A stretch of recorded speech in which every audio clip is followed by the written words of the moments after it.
Hey guys, good afternoon. So I did get a request for Boeing. I think somebody requested that I look at Boeing's chart and just kind of see what's going on. I guess I already had certain things kind of set up on this chart before. I didn't realize there were so many gaps on the weekly. I mean, I'm pretty sure I said I put these back a while ago, but I mean, you have really nice gaps at 402 to 416. Those are big gaps. 322 to 329, and then you still have, like, do you have is this gap not filled yet? Let me see on the weekly.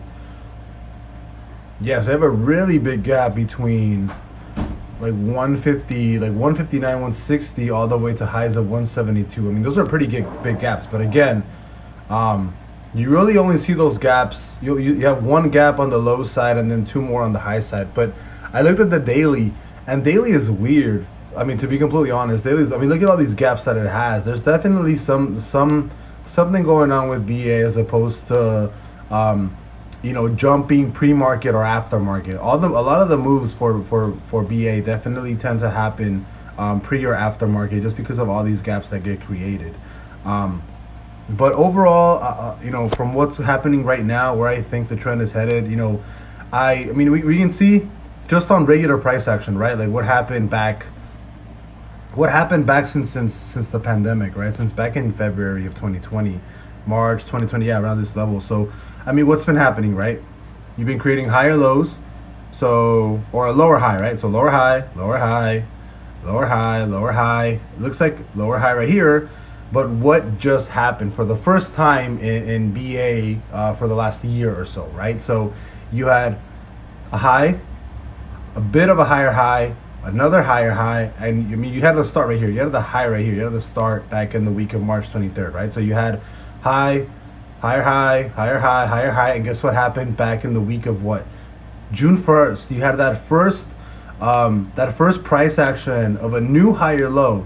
And the thing is, the thing that's kind of worrying, right, is that on the monthly, this kind of correlates pretty nicely with the trend on the monthly, and even even right now for July, like we actually haven't closed July yet, but we are creating perfect sell-off points right now for July on Boeing. And the even more concerning part is, we do have a relative trend on the downside, right? So I mean, there's a pretty consistent trend, right? Ever since what? Ever since we hit highs in March 2019, there's been a pretty consistent downtrend ever since that week from 2 years ago. So I would definitely not be surprised if you see a full-on sell-off right here, especially if we close on the bear side for the month of July for Boeing. So mind you, there are gaps on the low side and two more gaps on the high side. I would say that overall I am bullish on Boeing just because I personally I like the company. I think it's extremely it's like one of the most American companies ever. But again, just looking at price action, this Boeing is something that I definitely want to hold long term. But what's kind of happening right now is what I like to call how would you call this? Like a long dated shark fin. You can kind of see it on the monthly here, right? Where you see price dramatically fall over the course of a couple months, shoot back slowly. It doesn't break. It kind of goes back to a recent order block and then starts dipping from there, right? But the worrying part is, what happened the last time the stock was this high and was giving correlating signals with the reverse MACD. I mean, every single time, every single instance, it's either started trading sideways or it shot down, right?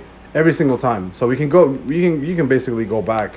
So again, still creating tops, reverse MACD, sideways. Still creating tops, reverse MACD, sideways. Again, sideways. So there's not too much of a worrying factor, apart from back in 07, 08 where you actually had the what is it called, the crash.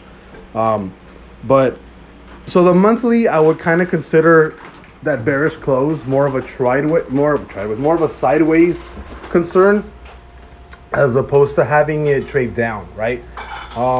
I do think there's a very strong chance that we keep dipping. This is a pretty big candle on the weekly, right? I don't want to say we're bouncing off this 222 support just because the week hasn't closed yet.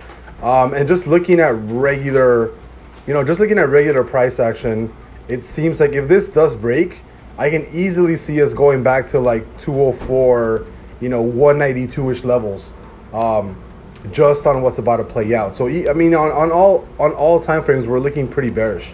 Daily is bearish, the weekly is bearish, the monthly is bearish.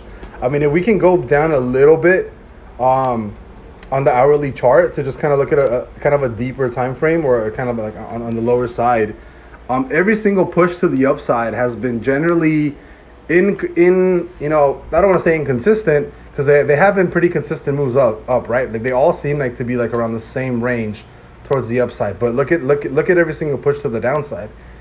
You have what, from June 2nd all the way to June 18th on a push down. What happened again? June 25th, push down to July 8th. And again, you have another push down from July 9th. We can kind of assume that it's kind of sort of going to have a similar play out, right? So, I mean, again, you can just take your regular, forecast tool, kind of forecast what the lowest point was. So you have what, 795, take the high point, go down to the low point, and what happened here? It was in 15 days you went down about 20 points, and we can kind of expect the same thing from here. I would definitely be buying, what is it called? I'd definitely be buying puts on BA right now. So what, 13 days out? Let's go with 14 days, whatever. We'll do 14 days. We'll do 20 points out. 25, 20. We'll do 20 points out, 14 days out. So what's the price range? Price range is 219. We're getting pretty close to that. I don't want to say that we've hit clear bottoms, because we haven't. But again, a similar push down we can see on the 4 hour. They're generally pretty similar, right? You see that historical pattern play out. I would say that there's still a pretty strong chance that we go down to maybe 212, somewhere around this range. So as of right now, at least for the next week or so, I definitely think that I'm bearish on Boeing. I would not be buying calls right now, unless you're buying maybe like 3-4 month out calls, where you're basically set up to have some sort of position towards the upside, right? But again, like if I was gonna play Boeing, I definitely look at calls maybe a couple months out. I would not be buying calls like another week or two out right now. It just doesn't make sense. It doesn't make sense to buy calls on Boeing right now that are short term. If you were going short term, maybe a couple weeks out, I'd definitely suggest puts.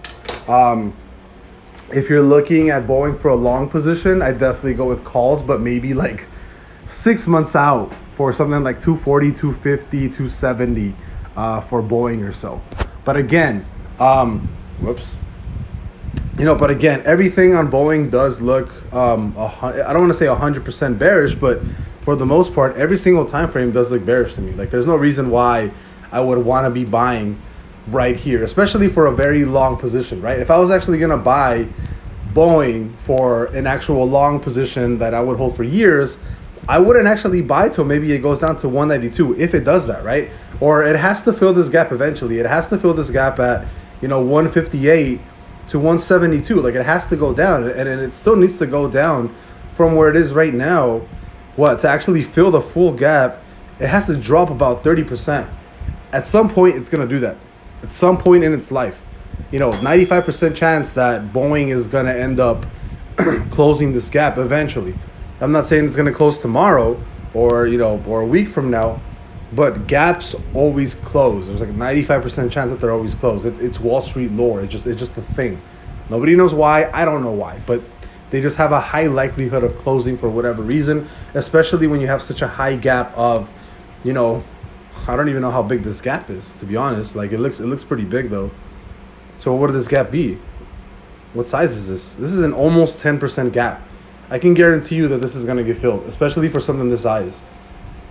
Even up here, like there's no gap on Boeing that's this size. This is probably maybe like 3-4%. Maybe this is like 5-6%.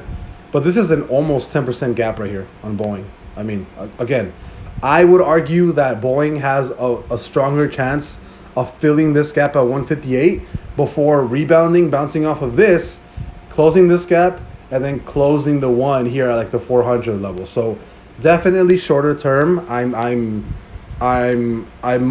more bearish than I am bullish for Boeing, especially because it's being consistent on this trend, and it's kind of bouncing off, almost to the tee off of this, right? So, I do want to say that it might trail sideways or it might go down. I don't think it's gonna bounce and shoot up to like $300 from here, right? I don't think that. I don't think that's what's gonna happen with Boeing at all. I think it's actually gonna start trailing a little bit lower, maybe for another week or two, possibly hit 213, 212, and then maybe trail to the upside. Because again, we haven't closed July, so we don't know if we're actually gonna be trailing sideways or if there's actually something else going on. But again, usually on the monthly, when Boeing creates an actual sell-off, on the reverse MACD clears and it creates tops on the Stoke, it tends to trade sideways. So that's what I would mostly bet on. If I was gonna do something, if I was gonna play this, I would probably just swing it. Honestly, I'd probably be buying at 221, 212, and then I'd be having my take profits at like 240. That's probably what I would do, to be completely honest. I'd probably be swinging this all day long, but they would be very long swings. They'd be maybe like a couple weeks, for you to expect something like that. But again, yeah, I do think I'm pretty bearish on Boeing for right now. I don't think it's gonna rebound off of this and head like to the moon or whatever, especially because it's consistent on the monthly trend. So if you're thinking about buying, any kind of what is it called? Any kind of like call, I would definitely recommend something that's very, very, very, very long dated. But for now, I probably would be buying puts. I would only buy puts if we actually start retesting back these levels at like 240. I don't think I would be even playing B right now. I'd probably wait for a retest back at these 240 levels and then buy puts for like a month or two out just to play it safe. But you guys know that I'm conservative.